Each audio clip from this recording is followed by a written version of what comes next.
Good evening, ladies and gentlemen, boys and girls around the world. It is time once again for the Backstage Slam. It is the weekly wrestling podcast where we talk about, WWE, AEW, MLW, or anything basically with initials. This is episode number 201, and I am one of your hosts, Josh, joined as always by Ben. What up? And Amber. Hey, guys.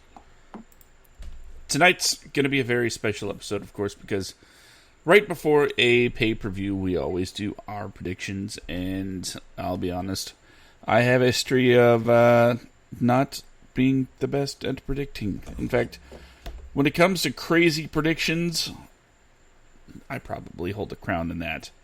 So I look forward to doing more WWE pay-per-view predictions this week.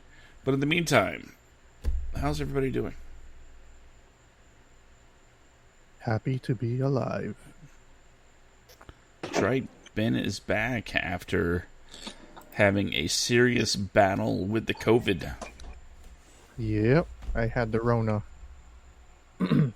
I told you not to be drinking that tequila after midnight.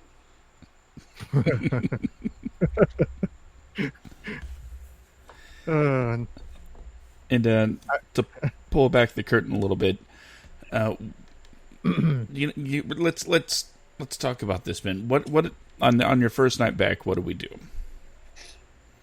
I wanted to talk to my best friend, and I told him I had shitty Wi-Fi at the hospital. I wasn't unable to download any communication or social media stuff on the tablet that the hospital offered to their patients while we're in quarantine. And the only thing I had looking forward to was YouTube. And I was like, I hadn't listened to K-pop in a couple of weeks. Let's see what's going on.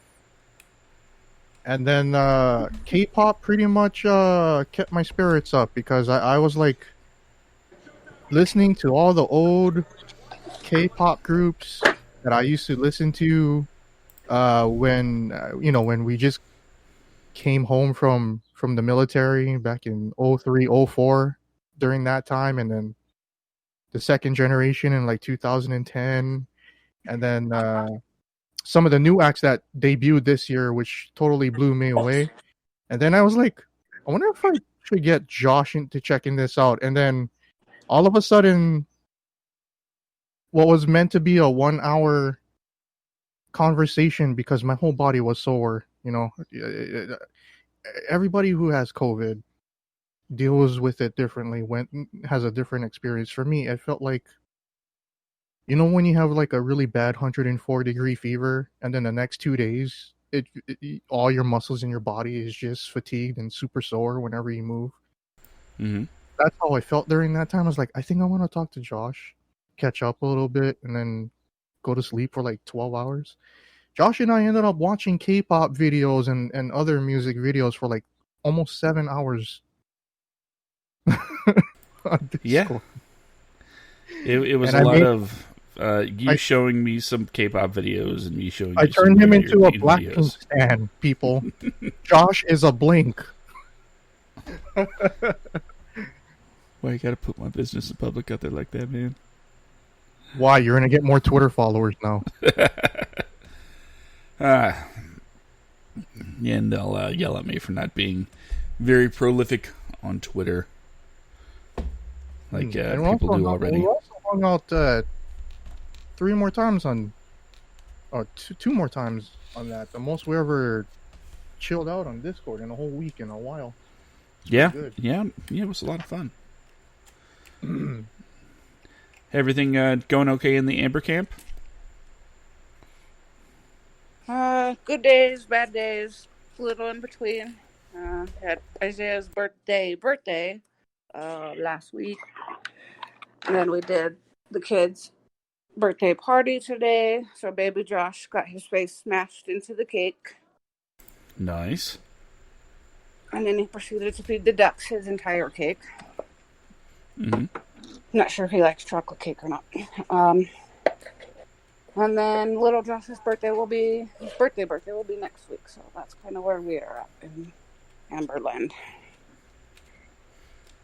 Well, I'm glad to hear everybody's doing okay now, especially with everything going on in the world. And speaking of which, Well, hold on now, Joshy Josh. Okay. How are you in Joshy Land?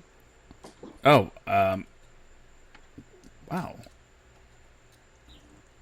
I don't know.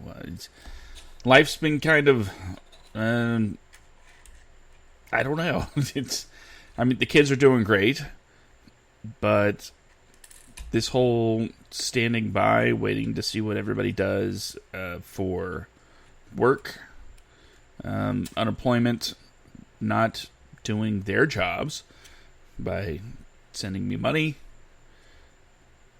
and spending a lot of time watching some really good or really bad movies. There's no in between.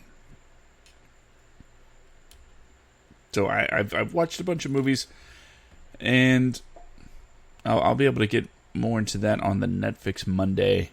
But yeah, I haven't watched any meh movies. It's just it was either really great or really bad. In fact, one movie I watched was both at the same time, and I'm trying to figure out if it was the dumbest movie I've ever watched or possibly the most brilliant. And it's An Evening with Beverly Loughlin, an Aubrey Plaza movie, Craig Robinson. It's on Netflix. Little Netflix cameo there on the Backstage Slam. But yeah.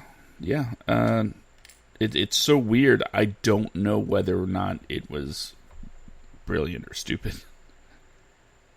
And that's essentially everything that's going on over here. Yeah. But in the world of wrestling, there's some things going on. Before we get into our predictions, I would like to, hear some thoughts on a couple of things. Like, the one that comes to mind, Conan. You might remember Conan. When talking about Kenny Omega, says that Omega has failed on American TV. Ben, do you think Kenny Omega is a failure on American TV? No. When did he say this? This is weird. Let's see. During his recent podcast, he usually has some very positive things to say about what they're doing in AEW.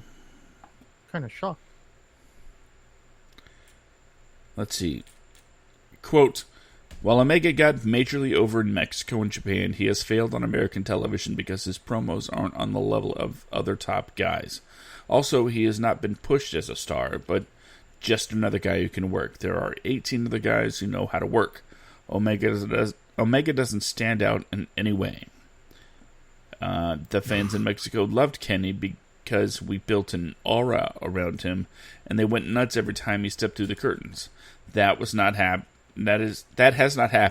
in AEW. Disco Inferno chimed in. There's a blast from the past for you. Says, if you're an independent wrestler or wrestling in Japan, it is night and day transition to weekly American TV. As opposed to just having matches, you have to deliver on promos, sell facial expressions, and build up a lot of skills on a weekly basis. Omega doesn't cut a good promo. This is why it has become difficult for him to elevate himself to the level of Jericho and Moxley, because his mic skills are not close to those guys. Also, he doesn't understand the psychology of what you have to do in the ring and mic on American TV. Your character is not doing well when you can't even get over in squash matches. It is not about making the other guy look good, but actually getting over as a superstar. AEW hasn't done that with Omega. It's by his own design. It's by his own choice. He's a executive vice president. Look at... Can you imagine how disastrous it would be if Cody and Kenny and the Bucks were all undefeated, holding all the championships? Could you imagine? They aren't, and people still are like, if that happened, well, they're not going to lose. Yeah, if that happened, it would be like, it would kill AEW in the long run. or even short term, I doubt they'd still be around by now. The fact that they're putting over new talent that we've never seen before, that never actually been in the spotlight, like 60% of the roster has never done TV, or 70% of the roster has never done live TV before. And the fact that they are using that platform which they created, which is All Elite Wrestling, to showcase, hey, you don't have to go up through NXT and, be created into a superstar by a massive conglomerate company, a corporation. You can do it just right here. We'll grab all of the indie talents that you may or may not have known on the internet wrestling scene. We'll bring them on, we'll showcase them, we'll put them over, and we'll build the ones that you guys really, really, really enjoy. But in the long term, you can see what they're doing with the, let me see. So Cody is the only one of the EVPs that has currently won a title. And whenever he does drop the TNT title, it'll be to somebody who will, hold the title for a long while. And it's probably going to be somebody like maybe a Jungle Boy or somebody of that sort. And then Kenny, I've been telling you this for a while. Kenny will be an AEW champion, and it's probably going to be a slow burn. They're probably going to go the Daniel Bryan route. I do believe that Kenny is going to turn heel, and he's going to be the one to take the belt off of Moxley. And you can see that they've been teasing it for the last couple of weeks. Kenny has been getting a little bit deranged. He's turning into the cleaner, the renegade Kenny Omega. He's a heel, but everybody still likes him because he's a prick and he can still kick your ass. And the Bucks, everybody is like, oh, the Bucks should have won the titles for a while, but everybody said the same thing about SCU. Everybody said the same thing for the Lucha Brothers. It's so stacked. Right now, the Young Bucks are not concerned with the AEW tag team titles. Everybody's waiting for, when are they going to have that big match against FTR? We've been waiting for this for 4 years. So it's like, yeah, they all could book themselves champions and all that stuff, but in the long run, what they're doing right now is putting people up and showcasing them instead of putting themselves over. I think that's what's going to keep AEW around in the interest for way longer than if everybody who's, an owner or a vice president or came from WWE always get the titles. And if you look at WWE right now, they're doing the exact opposite. The same people are in the main event. The same people are holding the championships. They're not building new stars. So everybody can just chill because it's a double-edged sword. You can't criticize AEW for something that WWE isn't doing. And you can't criticize WWE for doing something that AEW isn't doing because they're doing the exact opposite. So everybody's opinions that I see on social media, they're kind of coming off as hypocrites. People hypocritical on the internet? You don't say. You don't say. Oh, yeah, and that's without putting their own picture and hiding behind Roman Reigns and Alexa Bliss banners. Come on. Put your own picture up, put your own name up on social media and talk your game. Yeah. I found that people that remain anonymous are more inclined to be truthful with their opinions, less inclined to be, what's the word I'm looking for? Yeah, that they are instigators. But I've also seen, and it makes for good reading, people that post what they really think under their real names and then wind up losing their jobs for it. Disco Inferno. Why would I take anything Disco Inferno has to say? Serious. The guy thought that Judy Bagwell in the pole match was one of the best ideas in the history of pro wrestling. Come on. Drink some chamomile tea and sit down. Another bit of news that has been confirmed is the Good Brothers, Luke Gallows and Carl Anderson, are Impact bound. Or I guess at this point they're probably already there. But yeah, the Good Brothers have signed with Impact Wrestling. Not AEW, not re-signing with WWE. They're with Impact. Oh. What's up with that? We got a new champion. Oh, has that match ended? The women's match, the Impact Knockouts Championship match between Jordan Grace and Deonna Purrazzo. Deonna Purrazzo is the new Knockouts champion. Cool. I believe that's the co-main event. If not, that's one of the last 2 or 3 matches left on the card. For those of you that aren't aware, right now, as we're doing the show, Slammiversary is happening. That is one of Impact Wrestling's, I guess at this point, one of their only pay-per-views in the year. I believe it's like one of their big ones. Yeah, it's is it their WrestleMania, essentially? Is this their biggest event of the year now? Yeah. So that's going on while we're recording. So what do you think? The Good Brothers and Impact. I got another spoiler. It's not really a spoiler if it's a live event. Okay. We got a new X Division champion. Is it me? Yes. If your name Sweet. is Chris Bay. Oh. Tease. I was looking forward to bringing home that gold. Dang it. The X Division title always had a good design to me. I don't know why. Yeah, even when I didn't watch TNA, I was like, Yeah. that's a sweet looking title.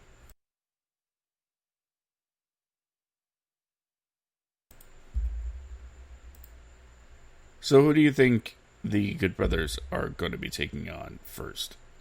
I have no idea. We were talking Really about don't know. another group that has reemerged in the Impact arena. Yeah? Oh, Motor City Machine Guns. Think that's definitely going to be in the near future for a program? Definitely.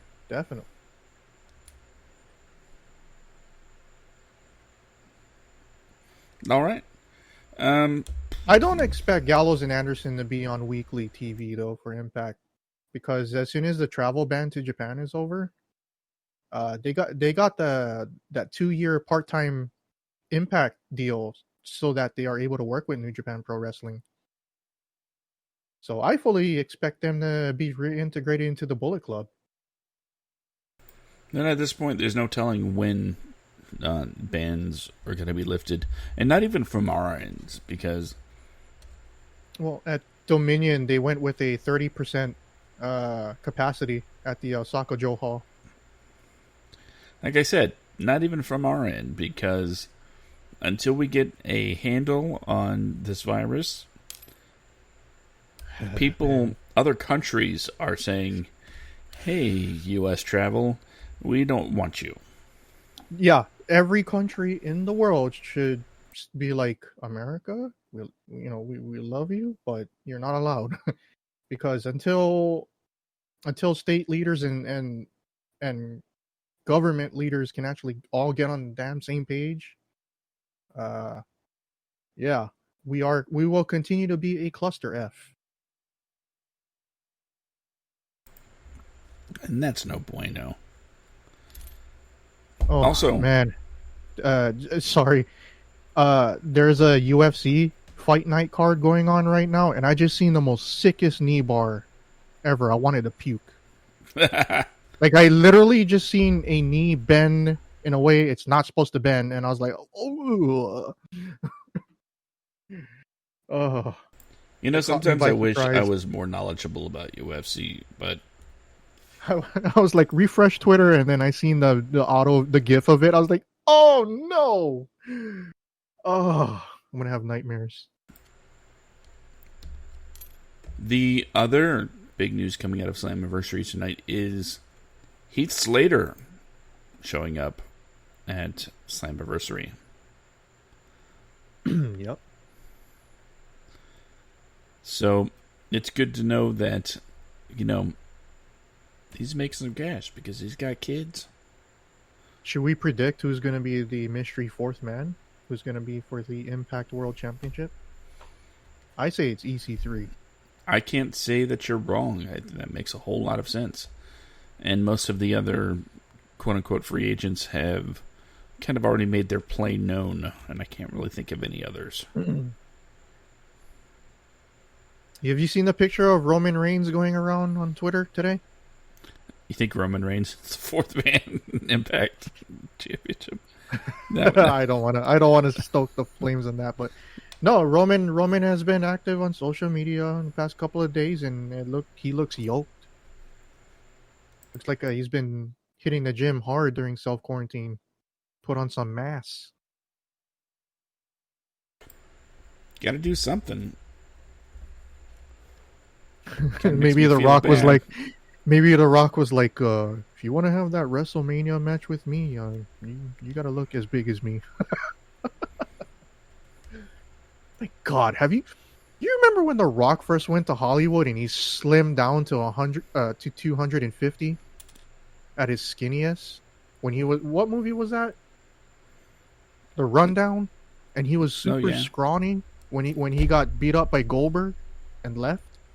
And now look at him. My goodness. Yeah, the man puts in the work. That's why when it comes to, his veins have veins. A Dwayne Johnson presidential run, I'd kind of be behind that because obvious reasons, but I certainly don't want to vote for Yeezy.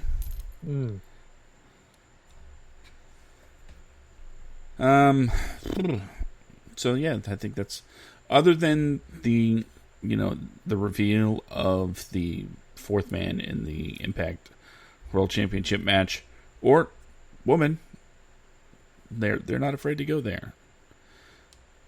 So other than that, that's pretty much all the stuff coming out of Slammiversary at the moment, as well as the major news of the week. If the main event ends up finishing before we finish, I'll give an update on that. So chances are, by the time that you finish listening to the show, and you probably already watched Slammiversary, or you've read spoilers or whatever, we're definitely going to be telling you who that's going to be. If we're still going. According to Twitter, they said that the Impact World Championship has a facelift. They have a new title design. A lot of people get new titles these days. And we now know who's the fourth mystery man of the match. Well. Don't keep us waiting. It is Rich Swann. Did not see that coming.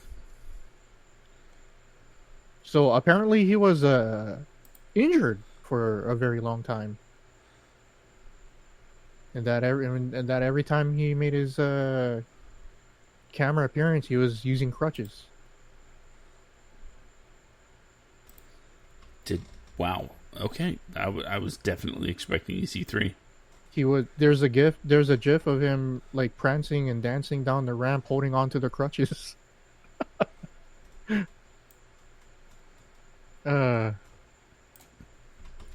Okay, with that part of the show being in the books, let's talk about WWE, the horror show at Extreme Rules.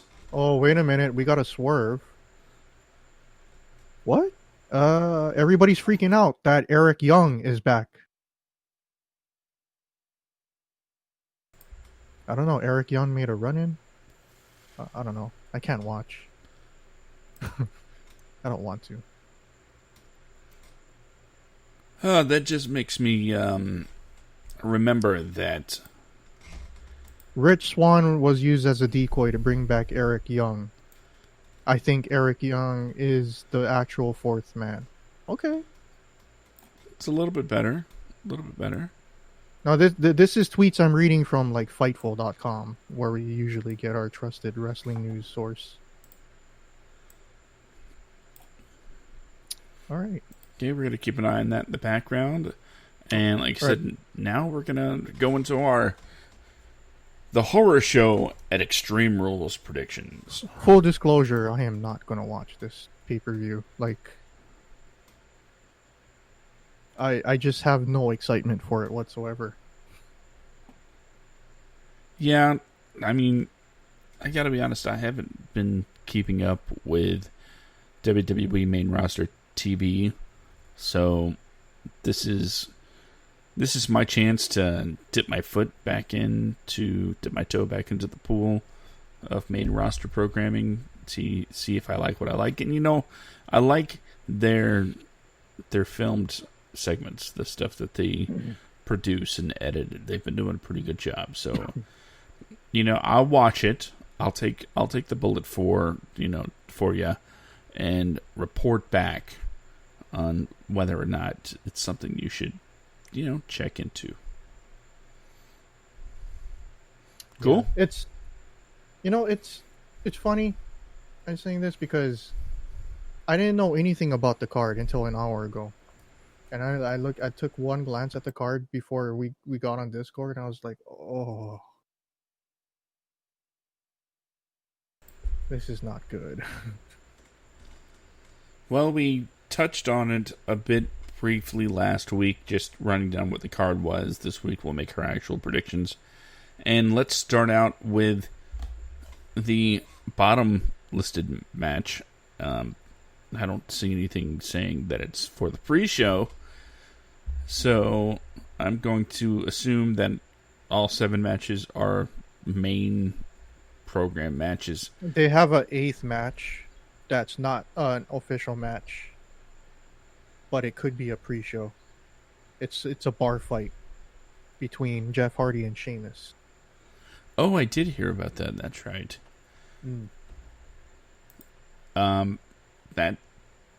Yeah. I hope it's cinematically shot because Jeff really needs a win.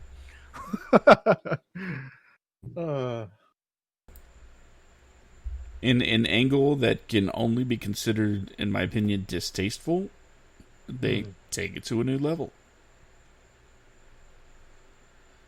Otherwise, I hope this is his last match in WWE. He just leaves because it sucks. Yeah, it couldn't be too much longer now, right? He signed the same time as Matt, but because of his injuries, had to have his contract extended. I didn't hear anything about him re-signing, and I don't expect to hear anything about him re-signing. Matt came out on Twitter and said he doesn't want him to resign. So the first match listed is The New Day defending the WWE SmackDown Tag Team Championships in a tables match against 2 guys that should definitely have had successful single runs at this point. Cesaro, who is, if we thought Braun Strowman was long overdue for a title run, Cesaro has way, way, way overdue. And Shinsuke, who is, again, one of those guys, wins the Royal Rumble, should be in a successful singles program. But instead, both these guys are relegated to tag team matches. Can't complain a whole ton because they're getting TV time, they're getting exposure. I mean, not that they aren't over already, but you get what I'm saying. Any day they can show up and work is a good day. But they're taking on the New Day. So who do you got, Ben? New Day versus Cesaro and Shinsuke. As much as I want to pick Cesaro and Shinsuke, it's like I'm gonna go with the New Day, only because, like, It doesn't matter if they're on Raw or SmackDown. The tag team division on the main roster sucks. It sucks to high hell. And WWE have their own self to blame because whenever a really good tag team from NXT gets called up, within weeks they get split into single stars. They've split up all the good tag teams. We don't even know if uh Otis and Tucker are still heavy machinery or not. Their whole storyline is put on pause.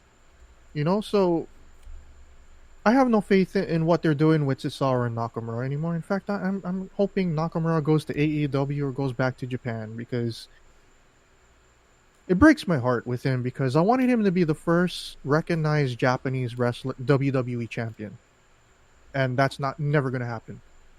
So I'm just gonna stick with the New Day.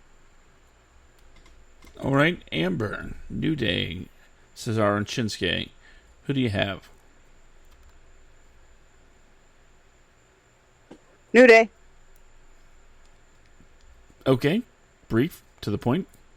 And I'm gonna have to make this a unanimous decision with the New Day. I mean, I can't pick against my boys.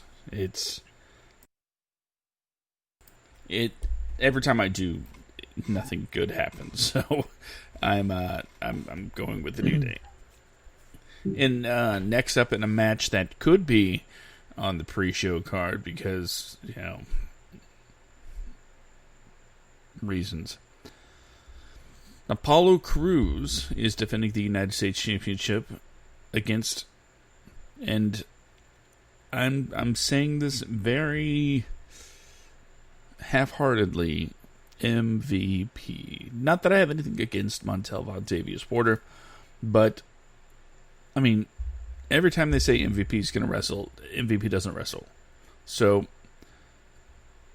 I don't know what to make of this one. They got me last time, but that last minute substitution with Lashley. So for the United States Championship, even though I don't know what MVP's done to earn a title shot, and it just makes me unexcited for this. So been Apollo Crews or MVP? Or will MVP even be part of the match?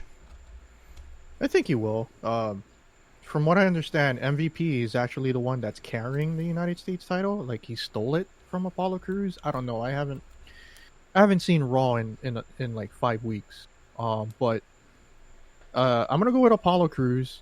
But when I look at this card, I'm like, what happened to all the storylines that they were doing with all these people before I got sick and disappeared for a while? It's like, why are there so many key people?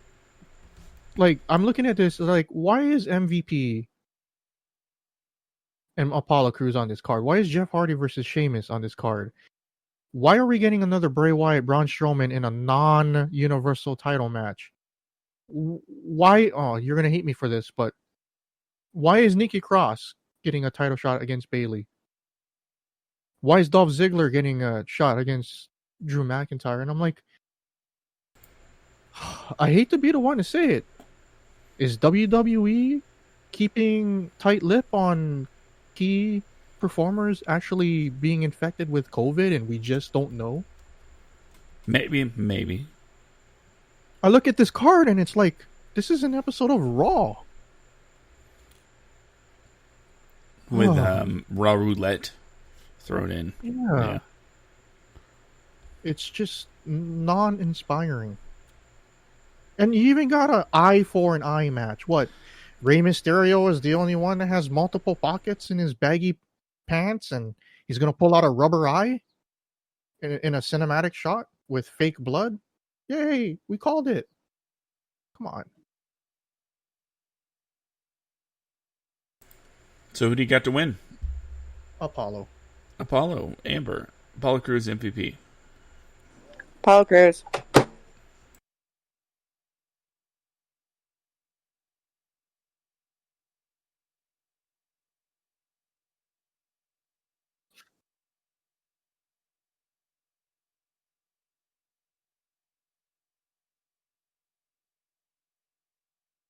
You're gonna be bopping to MVP's intro music when he wins, huh?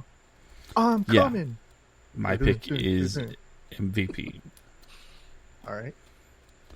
Next up, in a match that you just mentioned, Ben, Rey Mysterio versus Seth Rollins in an eye for an eye match. An eye for an eye match.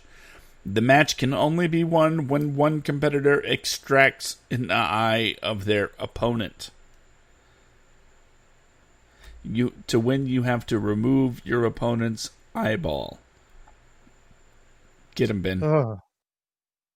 I think WWE stole this idea from AEW when you remember when Chris Jericho spiked John Moxley in the eye, and Moxley sold it as he had a very damaged left eye, and he ended up selling it while he was traveling back and forth between AEW and New Japan for those 2.5 months. I expect Seth Rollins to win, but I think this is gonna be one of the most silliest matches ever. It might go down as one of the most infamous, silliest, stupidest things in all of pro wrestling. Not since the Mae Young giving birth to a hand incident. That's some pretty awful shoes to fill. In best case scenario, that this match will be a no contest, and they just, I don't know, nothing ever happens because it's stupid. But I'm gonna pick Seth Rollins. Amber, who's losing an eyeball? Who's going to win the match? Nobody, because nobody's losing a damn eye. It's not going to happen. Nobody is winning. There's no eyeball coming out. Okay, that's fair. No decision. I'm going to go ahead and say, for my pick, Rey Mysterio is going to gouge out Seth Rollins' eyeball. And that way, 2/3 of the Shield will have worn eye patches. And then when Roman returns, he's going to wear 2 eye patches. I'll do you one better. That's supposed to happen, but Dominic botches the taking the fake eyeball out from his pocket, screwing up the entire match.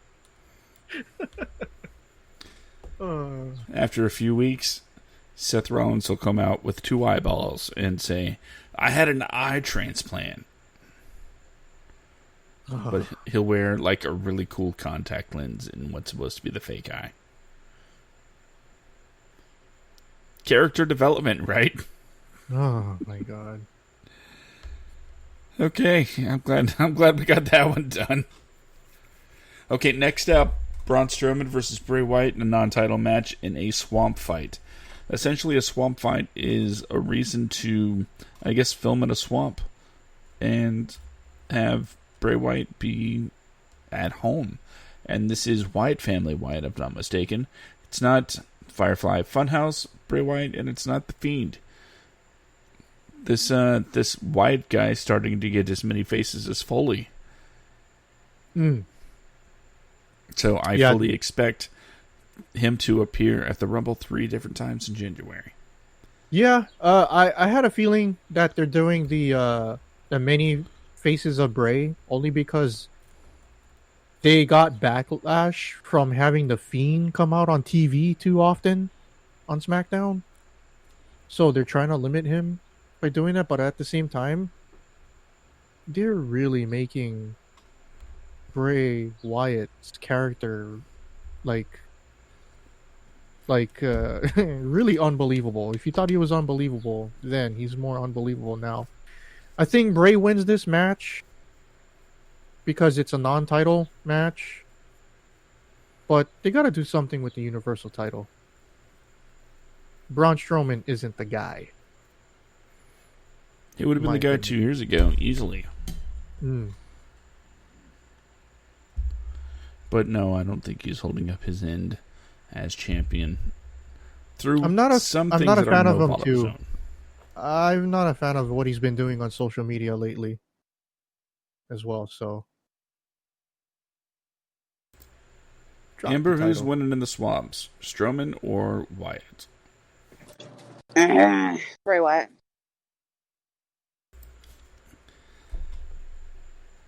Again, I'm going to have to be the voice of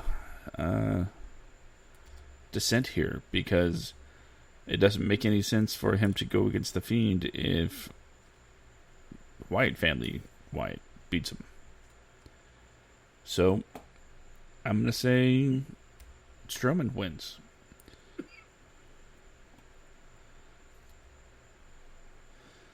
Okay, Ben. You have the card in front of you, right? Yes.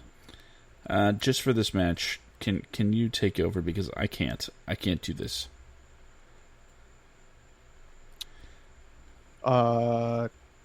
We got 2 matches. Are we doing the main event or the number women's 3? one? Oh, okay. Okay, so we got the singles match for the WWE SmackDown Women's Championship. And we got Bayley defending her championship against Nikki Cross. And Josh is having a brain aneurysm right because Who you got, Josh? Which ladies is you picking out of the ladies?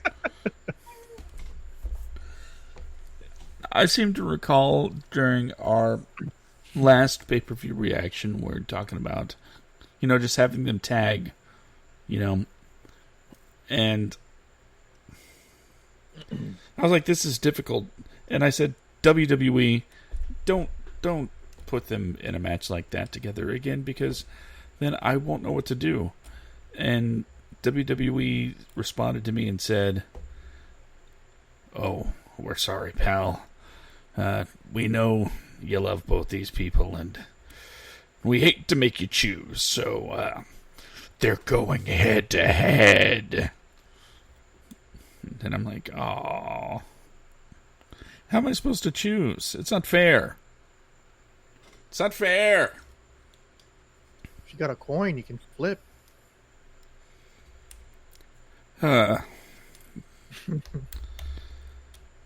See, if I choose one over the other, one That's of what I them did might for get upset. Nakamura and AJ for WrestleMania 2 years ago. I just flipped a coin. Okay, I guess if I have to make a decision, I'll have to pick. Should I go first then? I'll give you an extra 20 seconds. Yes. All right. Okay, so my title track is staying the same from weeks ago. I do believe Bayley will be facing Sasha Banks for the SmackDown title, and I do believe Asuka is going to be facing Kairi Sane for the Raw title. I don't know if it's going to happen at SummerSlam, but if you guys read the dirt sheets this morning, Vince McMahon ripped up the script for SummerSlam. So I don't know if that's going to happen, but I'm going to stay on that course because that's the big money matches for both titles that really need it. So I'm going to say Bayley retains. Amber, who you got?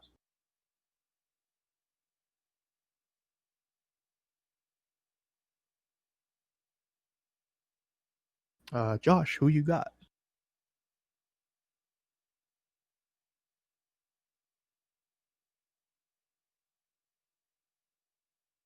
Mm-hmm.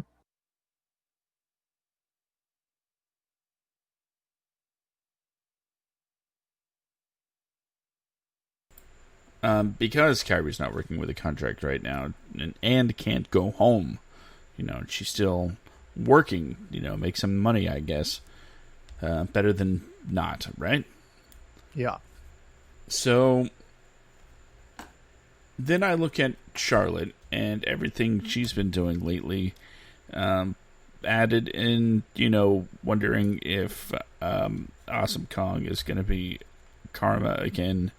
And, Tennille Dashwood, she would make a great addition as long as they let her do the... You're stalling. I'm not stalling. Oh, you didn't call me out on that. Okay. I'm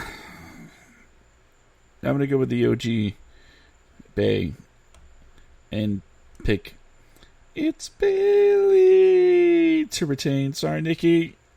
I just think Bailey's championship program isn't over, and you certainly deserve a title run. I wish it was you taking on Asuka instead of Sasha, but I gotta go with Bailey.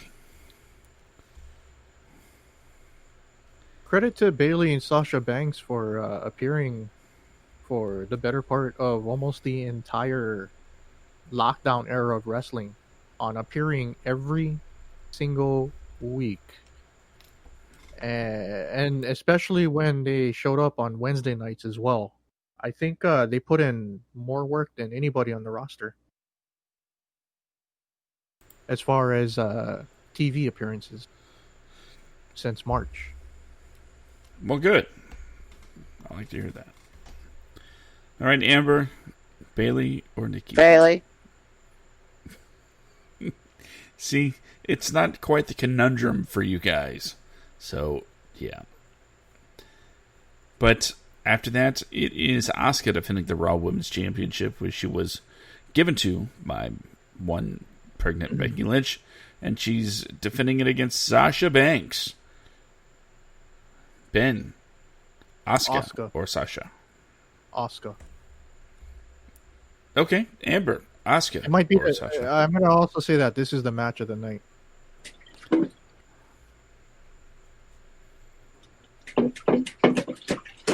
I think that's right. I think Ben's right on that. It's going to be match of the night, and it's going to be Asuka with the retain. Okay. Again, I'm going to be the voice of dissent and say Sasha wins, becomes the Raw Women's Championship, because I don't need to see Sasha versus Bailey, 38, because we saw that so many times already. And But what if they're forced to do a title match, like what they did with what do you call that? Didn't they do a title match? Oh yeah, with Becky, when Becky won both titles. What if they do that again with Bailey and Sasha? At least that would be something new in their matches.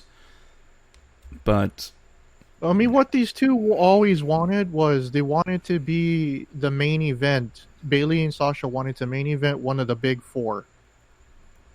And they could technically do it for SummerSlam, especially now it's confirmed that Brock Lesnar is not going to be a part of the show.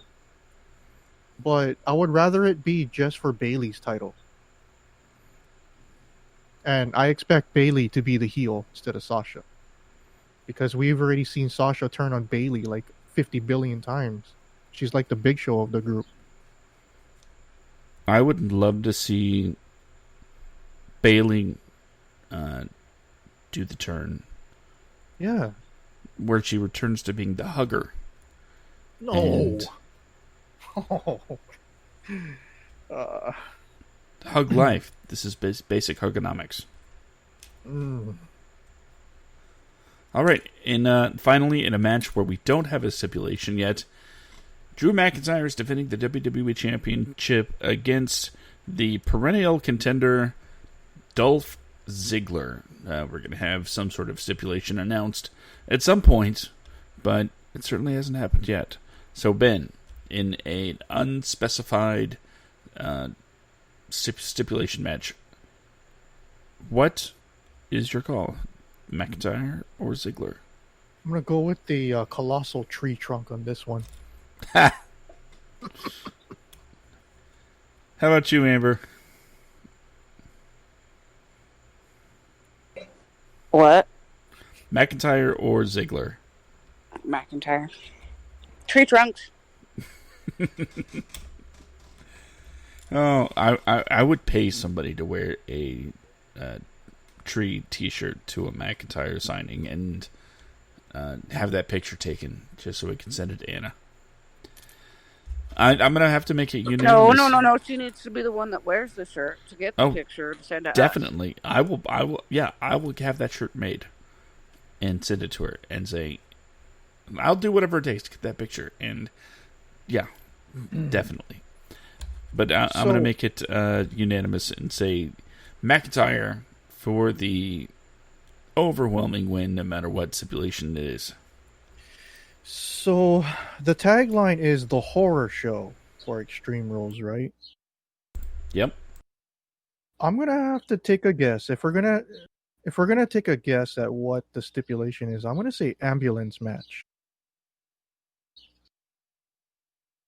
That's a weird stipulation for the horror show. To me, the excuse me, oh my voice cracked. The best ambulance match I remember, Josh, was Batista versus HBK. Didn't they have an ambulance match that was pretty badass? I don't remember. Or was it Batista versus Rey Mysterio? That sounds more familiar. Yeah. It was Batista versus somebody, and that ambulance match rocked.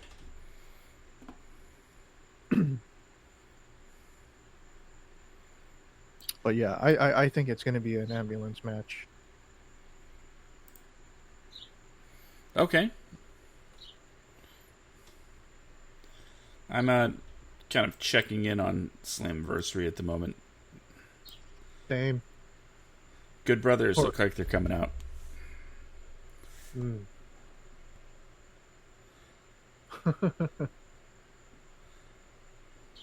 So we got a new Impact World Champion. Who's the new Impact World Champion? Eddie Edwards. Yeah, that was the name being floated around as people thought would take it. It's not really surprising. Okay, so here we are. We made our WWE horror show at Extreme Rules Predictions. Ben, where can everybody find you on the old social medias? You guys can go ahead and follow me on Twitter. I might be changing my Twitter handle. So I kind of got breaking news. I was talking to Josh pretty much every other day this whole week since I got home. And I pretty much scrubbed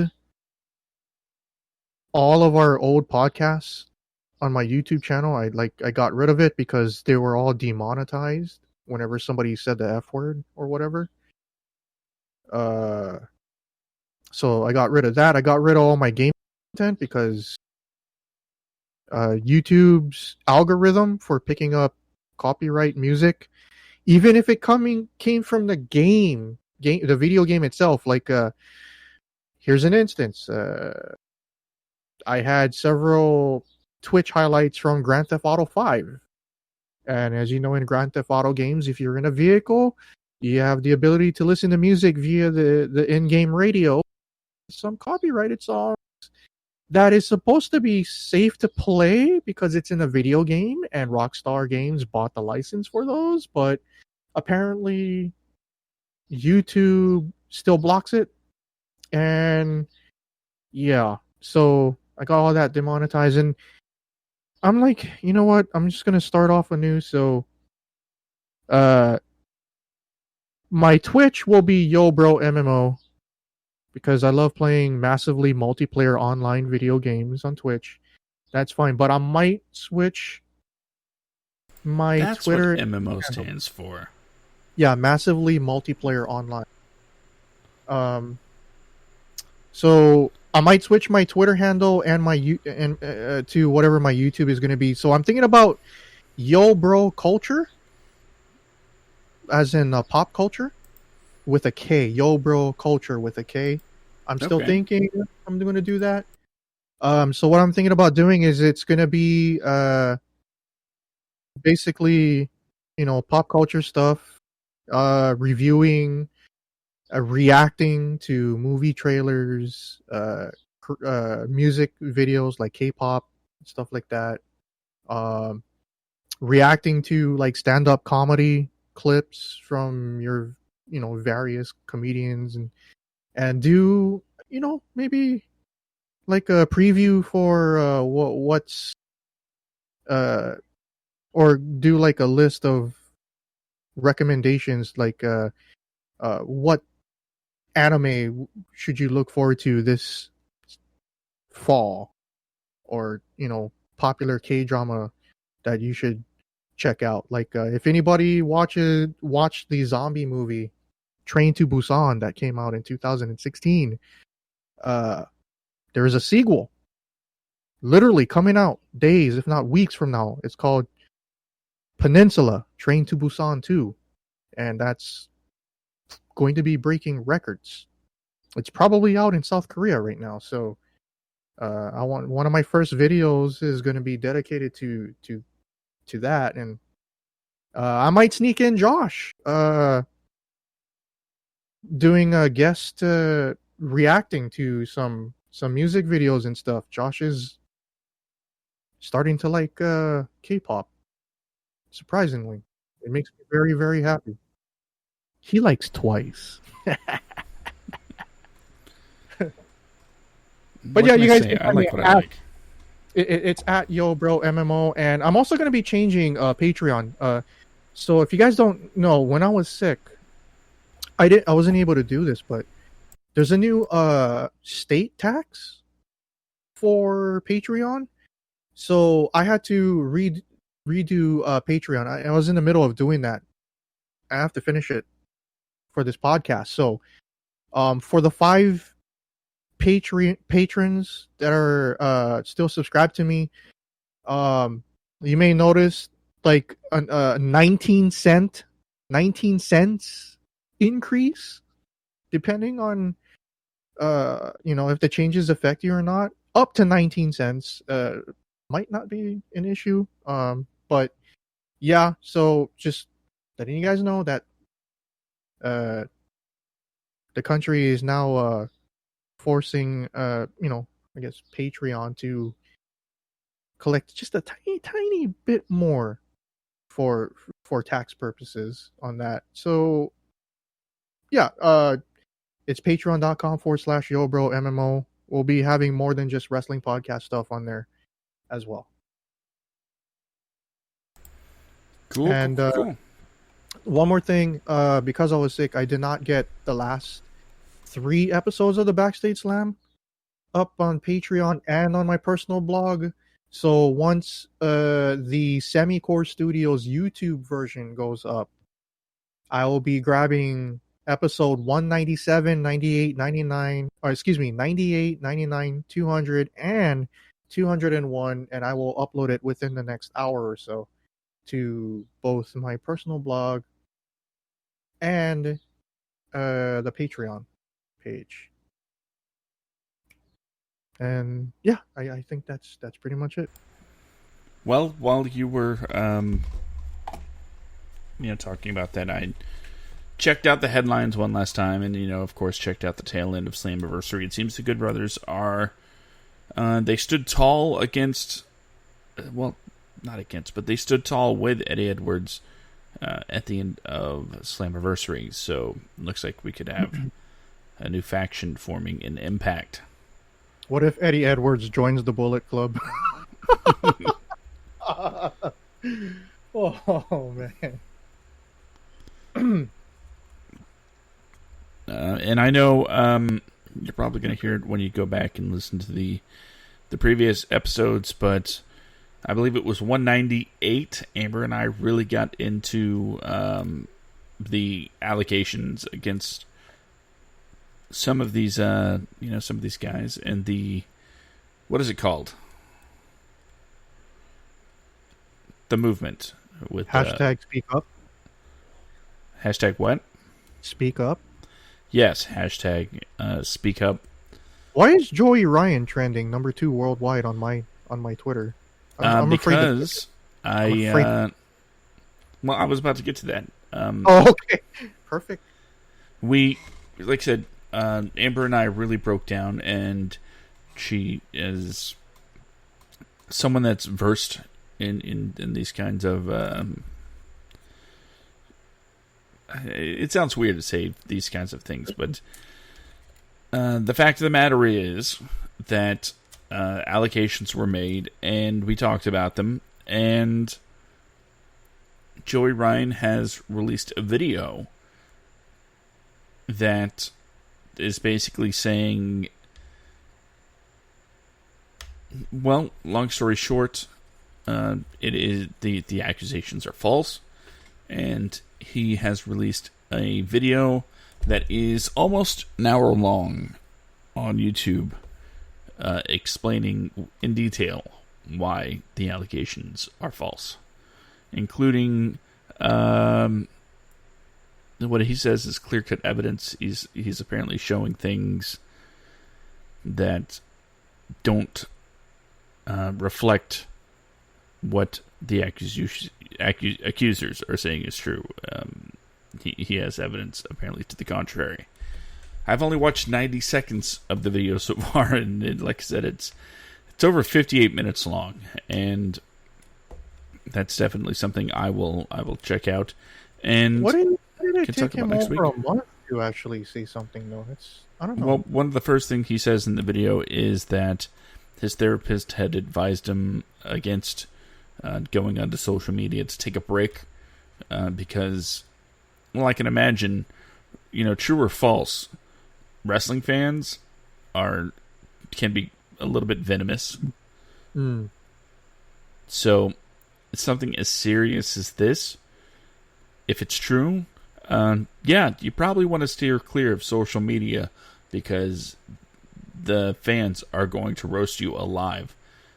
And if it's not true, you're going to want to steer clear of social media because the fans are going to roast you alive. And if you know it's not true, if you know that it's not true, and these people are calling for you to die for absolutely no reason, then, for mental health, you probably want to steer clear of social media. So that's what he was advised to do, and that's what he did. He steered clear of talking about it, and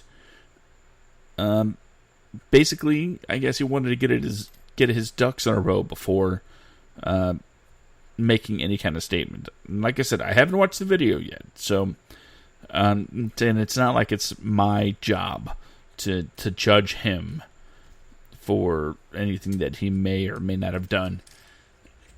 But I like to, hear people's sides of the story. Not that it's really any of my business, but, it does have a reflection on how you really talk about people, especially in this business.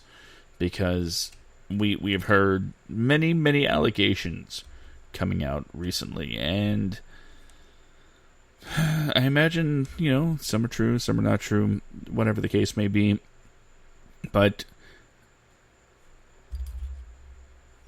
Joey Ryan, I guess, is now trending because he is coming out with his side of the story. And I gotta say, the first thing that I noticed, and maybe this says something about me, but the most mind-blowing thing I noticed at first was no mustache. So, definitely seeing him in a different light. And, he's speaking very clearly, very concisely, and I'm not sure if because it sounds like it might be a prepared statement. If he's reading a script for an hour, that, I don't know, that's kind of a red flag for me. When you write an hour's worth of material, that's over 60 pages, essentially.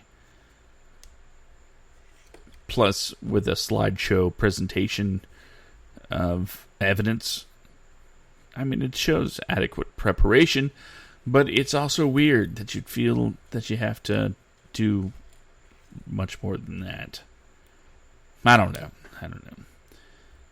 But that's why Joey Ryan is trending. All right.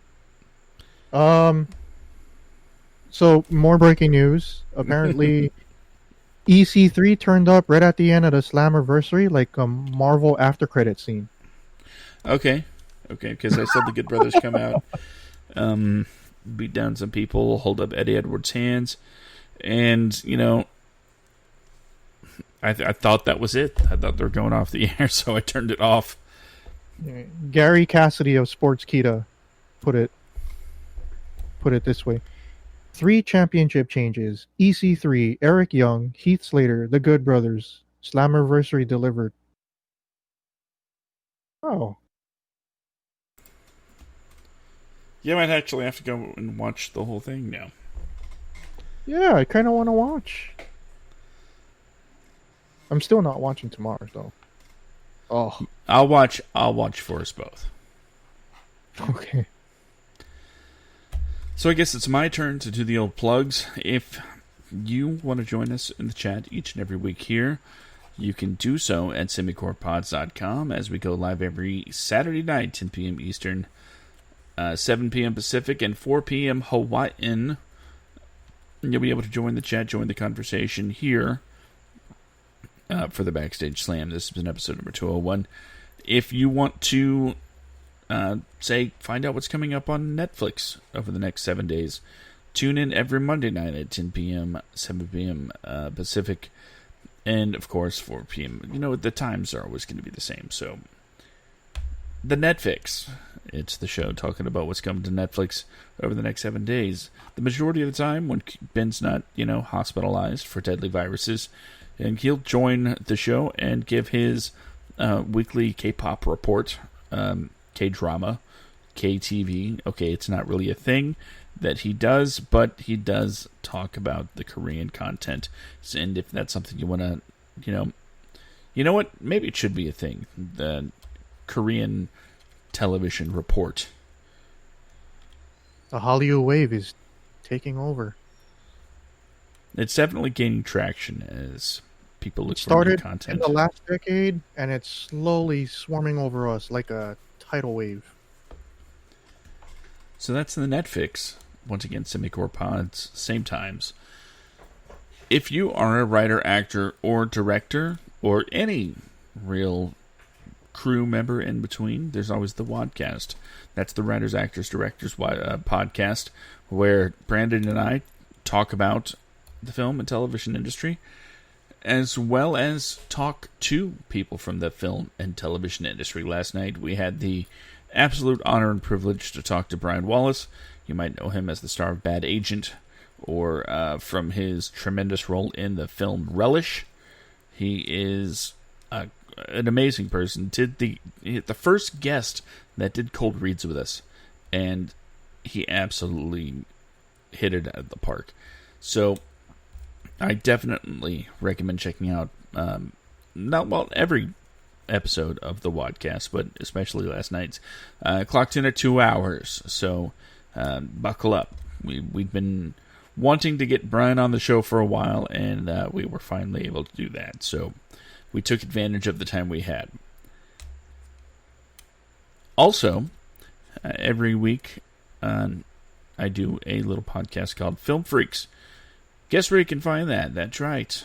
It's at semicorpods.com. Generally, a new episode will drop every Friday, but as we get, a solid schedule ironed out, that is when we will let you know at the episodes as they drop. And that's in a collaboration with indieradio.org. So I look forward to seeing you there, and to make sure that you stay up to date with all this, go to the Semicore Studios Facebook page, give it a like, follow Semicore Studios on Twitter at Semicore Studios, follow me on Twitter at Skitcomic, SKITCOMIC. Hey, if you want to play some video games, my Xbox is busted, but this PS4 is going strong, SKITCOMIC. Skitcomic, add me, let's play some Apex, or do something like that. I am always willing to talk wrestling anywhere and everywhere, and I do that mostly on Discord at Yobro MMO. So join the Discord, join the conversation, and by the way, if you're listening to this on a delayed basis, on whatever podcatcher you might have, don't forget to rate, review, subscribe, and leave a comment, leave a review, leave something that says, hey, I was here. Let the world know that you were here to listen to this my voice, If you're watching it on YouTube, leave a comment. Let us know what you like. Let us know what you don't like. We'll take what you like into consideration. We'll take what you don't like and shine it up real nice. Turn that sumbitch sideways and shove it straight up. No, we'll consider it, fair judgment. So, with all that being said, Ben, Mm-hmm. I think there's only one thing left to say. Can I see something different just for this week, please? Please, Sure, please, sure, please. sure. Blackpink is the revolution.